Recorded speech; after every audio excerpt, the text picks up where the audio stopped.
जी अब थोड़ा मैं दूसरी बातें करता हूँ राजनीति से अलग। आप आंदोलन के जरिए आगे आए, आप पत्रकार थे, आपने पढ़ाई दूसरी पढ़ी, फिर पत्रकारिता के क्षेत्र में आए, हम लोग एक साथ एक चैनल में काम भी किए। उसके बाद आपने एक ही दिन अचानक छोड़ के ये फैसला किया कि अब आप आंदोलन में जाएंगे। एक लंबा आंदोलन आप लोगों ने चलाया, उसके बाद आपने चुनाव लड़ा, आप यहाँ तक पहुँचे, आपने इतिहास बनाया, डिप्टी के सीएम के तौर पे दिल्ली में सबसे लंबे समय तक आप रहे, और इसके बाद जेल जाना, वो कहते हैं अर्श से फर्श पे गिर जाना। बिल्कुल, ये 17 महीने बतौर जेल में रहना, इसको आप किस तरीके से, आपको किसी भी क्षण ये एहसास हुआ कि ये राजनीति में ना आते तो कम से कम ये दिन देखने को न मिलता? ना ना ना ना ना ना, कभी भी नहीं हुआ। एक पॉलिटिकल कार्यकर्ता के रूप में हमेशा गर्व होता रहा कि मैं ऐसी राजनीति में हूँ, ऐसी पार्टी में हूँ जो लड़ रही है और मेरे साथ खड़ी है।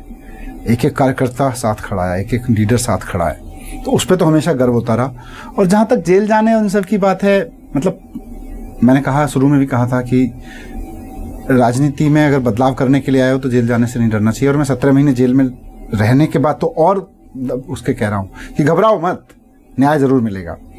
दूसरा, मैं भगवान को मानता हूँ और मुझे लगता है कि मेरा राजनीति, जब मैं पत्रकारिता कर रहा था, मतलब जब मैंने उस चैनल में भी नौकरी ज्वाइन की थी, मेरी कोई औकात नहीं थी।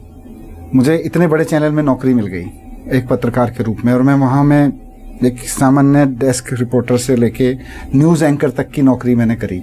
ये सब भगवान की मेहरबानी थी।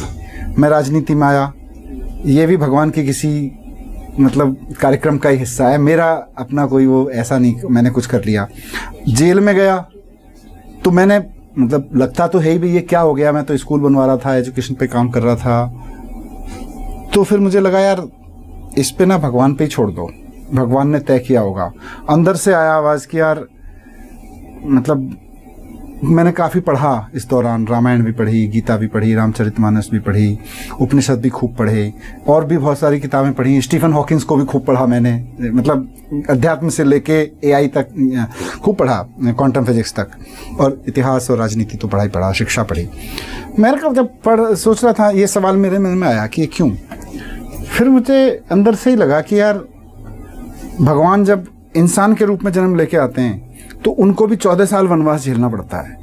भगवान जब इंसान के रूप में जन्म लेके आते हैं, भगवान, तो उनको भी जेल में पैदा होने का कष्ट झेलना पड़ता है। अपनी तो औकात क्या है यार, हम तो मतलब हैं क्या। बस जब भी मुझे लगता था ये क्या है, मैं भगवान को हाथ जोड़ गया तो कहता था धन्यवाद, आप ही ने वो दिया था, आप ही ये दे रहे हो, आप ही दे देना, जो देना है बस आपकी मर्जी है, मैं क्या करूं। क्योंकि परिवार में भी आपके बीमारियां और तमाम वो चीज़ें हम लोग को पता चलती रहती थी। परिवार ने मेरे कष्ट उठाया है, मेरी वाइफ ने सबसे ज़्यादा, मेरे बेटे ने सबसे ज़्यादा। कॉलेज में पढ़ता है वो, तो कॉलेज एज का बच्चा अपने फादर को अपने आसपास चाहता है, प्रोटेक्टिव रहना चाहता है। पर मुझे गर्व है कि मेरा बेटा मुझे ऐसे संकट में वो मेरा साथ खड़ा था, वो मेरे साथ कह रहा था आप चिंता मत करो। मेरी वाइफ तमाम बीमारियों के बावजूद कहती थी कि झुकना नहीं है चाहे जो हो जाए, टूटना नहीं है चाहे जो हो जाए। तो ये भी भगवान ने किया है कि मुझे ऐसा बेटा, ऐसी पत्नी दी कि जो संकट के सबसे समय में भी मेरे को ये नहीं कहा कि ये क्यों,